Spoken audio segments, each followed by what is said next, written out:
Building wealth is one thing. Keeping it across centuries, that's something else entirely.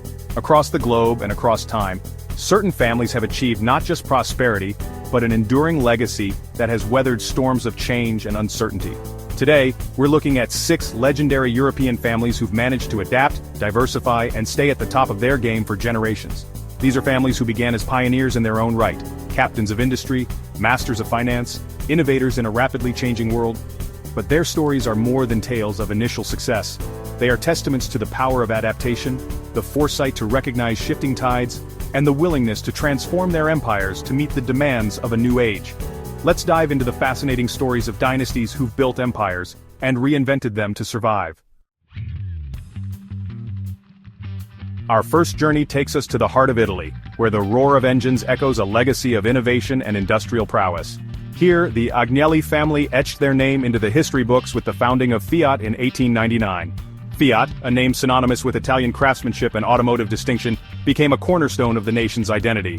But the Agnelli family's vision extended far beyond the realm of automobiles. They understood that the road to lasting success was paved with diversification, a strategic spreading of roots to weather any storm. The automotive industry, while their initial triumph, was not immune to the fluctuations of the global market. With characteristic foresight, the Agnellis set their sights on new horizons. Through their holding company Exor, they began to weave a tapestry of investments, each thread representing a new avenue of growth and prosperity.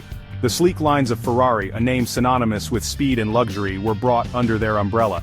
The Economist, a bastion of journalistic integrity and insightful analysis, found a place within their portfolio, and embracing the passionate world of Italian football, the Agnelli family extended their influence to Juventus Football Club. The lesson here is etched in the very fabric of their strategy.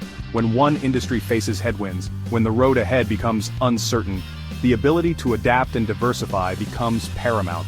The Agnelli family, by embracing this principle, has ensured that their legacy of influence and affluence continues to navigate the roads of the 21st century.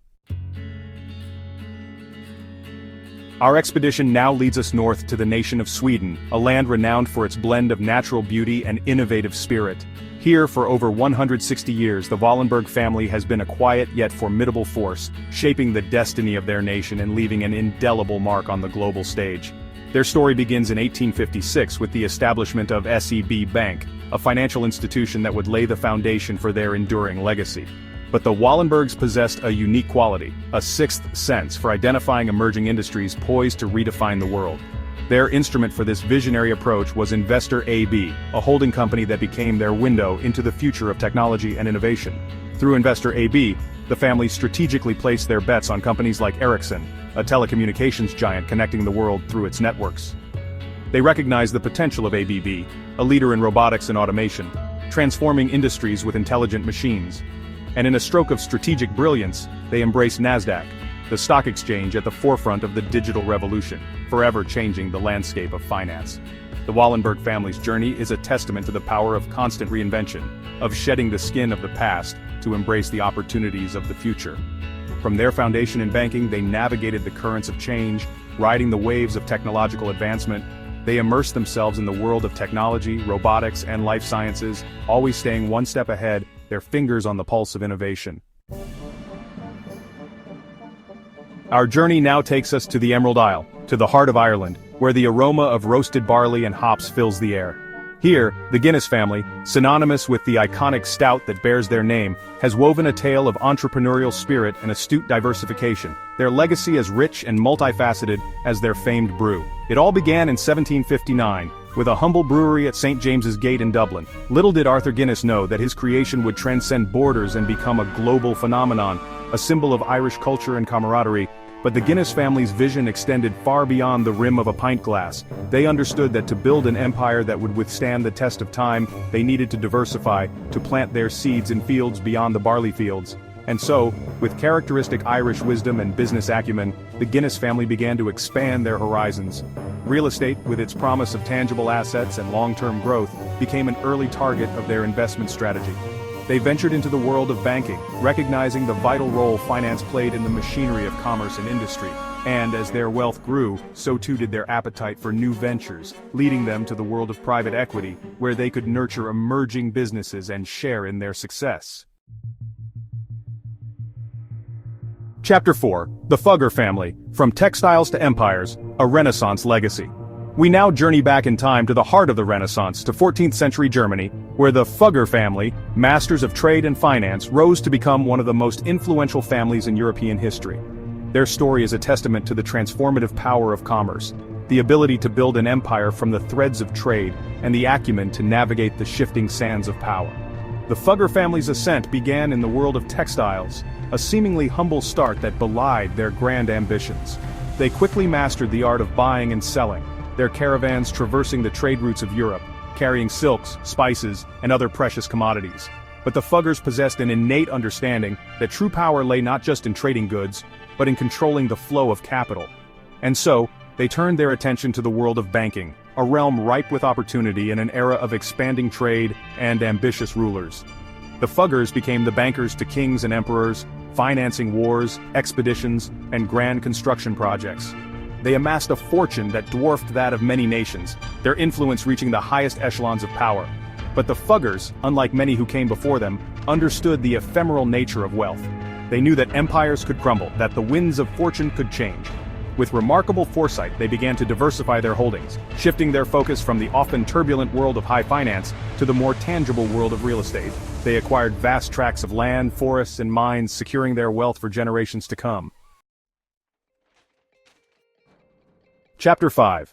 The Oetker family, from baking powder to luxury, a recipe for success. Our journey now takes us back to Germany, to the familiar world of kitchens, and the comforting aromas of baking. Here, the Oetker family, a name synonymous with baking products found in pantries around the world, has crafted a legacy as impressive as their meticulously crafted recipes. Their story begins in 1891, with a revolutionary product, Dr. Oetker's Backen, a pre-portioned baking powder that took the guesswork out of baking and liberated home cooks from the often unpredictable results of traditional methods. It was an instant success, propelling the Oetker family into the world of food production and establishing their brand as a household name. But the Oetker family, much like their baking powder, possessed a secret ingredient for success, a relentless drive for diversification. They understood that to build an empire that would stand the test of time, they needed to expand their horizons beyond the realm of baking. And so, with characteristic German precision and business acumen, they embarked on a journey that would see them navigate the treacherous waters of global commerce. Shipping, with its promise of connecting continents and facilitating the flow of goods, became an early target of their expansion. They built a fleet of cargo ships, carrying goods across the oceans and establishing themselves as a force to be reckoned with in the world of maritime trade. But the Oetkers didn't stop there. They recognized the importance of managing their wealth wisely, and were drawn to the world of private banking, catering to a discerning clientele seeking to preserve and grow their fortunes. Chapter 6. The Mondavi family, from vineyard to visionaries, cultivating an American dream with Italian roots. Our final destination takes us across the Atlantic, to the sun-drenched vineyards of California, where the Mondavi family, with their deep Italian roots, carved their own unique chapter in the annals of wealth and legacy. Their story is a testament to the power of reinvention, the ability to transform a traditional industry into a global phenomenon, and the importance of adapting to the ever-changing tastes of the market. The Mondavi family's American dream began in the early 20th century, when Cesare Mondavi and his wife Rosa immigrated from Italy to California, drawn by the promise of fertile land and a burgeoning wine industry. They instilled in their sons, Robert and Peter, a deep respect for the land and the traditions of winemaking, but also a keen sense of entrepreneurship and a desire to elevate Californian wines to compete with the best in the world. And elevate they did. Robert Mondavi, a visionary in his own right, revolutionized the Californian wine industry, challenging the status quo and introducing new techniques that emphasized quality and innovation. He championed the use of stainless steel tanks for fermentation, embraced cold fermentation to preserve delicate aromas, and pioneered the concept of small-batch winemaking, focusing on quality over quantity. But the Mondavis, much like the vines they cultivated, understood the importance of adaptation. They saw that the wine market was becoming increasingly competitive, and they recognized the need to offer something more than just exceptional wine. And so, we conclude our journey through the annals of these remarkable families, each a testament to the enduring power of adaptability, diversification, and a willingness to embrace change. From the automotive giants of Italy to the tech-savvy investors of Sweden, from the brewers of Ireland to the bankers of Renaissance Germany, these families have navigated the currents of history, their fortunes weathering storms that toppled empires and reshaped the world. What binds these families across continents and across centuries is their uncanny ability to recognize the winds of change and adjust their sails accordingly. They understood that clinging to the familiar, resting on the laurels of past success, was a sure path to obsolescence. Instead, they embraced innovation, diversified their holdings, and never allowed themselves to become complacent. The lesson for us, as we navigate the complexities of the 21st century, is clear. Adaptability is not just a desirable trait, it is the key to survival. We must be willing to challenge our assumptions, to embrace new technologies, and to constantly seek new avenues for growth. For in a world of constant change, the only constant is reinvention.